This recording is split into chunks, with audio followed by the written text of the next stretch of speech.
బాబ్రీ మసీద్ కట్టడం కూల్చినప్పుడు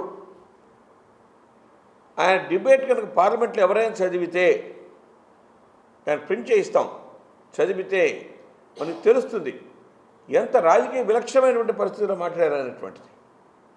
పార్లమెంట్లో చెప్పారు, అద్వానీ రిజైన్ చేశారు, ములాయం సింగ్ యాదవ్ రిజైన్ చేశాడు, ఉండేటువంటి మిగతా రిజైన్ చేశారు. చేసినా సరే చేసిన తర్వాత కూడా మీరే బాధ్యత అంట తప్పని చెప్పి ఆయన పార్లమెంట్లో ఎలిగించాటటువంటి ఒక మహానుభావుడు.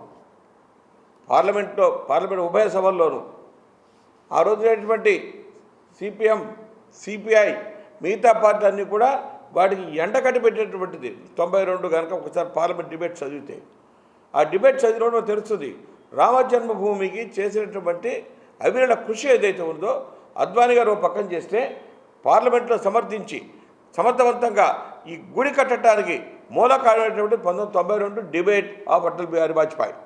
కాబట్టి ఈ రోజున మోడీ గారు అయోధ్యలో రామ జన్మభూమి కట్టారనేటైతే దాని మూల స్తంభం, మూల కారణం ఇద్దరు మహాపురుషులు, వాళ్ళల్లో అద్వానీజీ, వాజ్పేయి గారు. దాని తర్వాత రామ జన్మభూమి న్యాస్ చేసినటువంటి స్వామీజీ, నలుగురు కలిసి ఈ రోజున రామ జన్మభూమి కోసం జరిగింది. కాబట్టి అలాంటి మహానుభావుడి యొక్క ప్రతిమని గుంటూరులో పెట్టడం చాలా ముదావహం.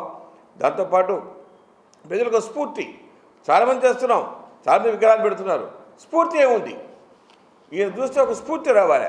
ఆ స్ఫూర్తి స్థల్ ఈ రోజున గుంటూరులో హరిహర్ మహల్ దగ్గర ఉండే లక్ష్మీపురంలో స్ఫూర్తి స్థల్ వస్తుంది. దాని మూలం ఏంటంటే బీజేపీ కార్యకర్తలకు కూడా మేము ఇట్లా ఉండాలి, ఇట్లా నిలవాలి అనే ఒక ఆదర్శం అనేటువంటి విగ్రహాన్ని తీసుకొచ్చి పెట్టి బీజేపీ రాష్ట్ర పార్టీ చేసినటువంటి కృషి ఏదైతుందో మీ అందరూ కూడా ఆహ్వానించాలని కోరుతున్నాం. మీటింగ్కి రావాలని మా ప్రార్థన.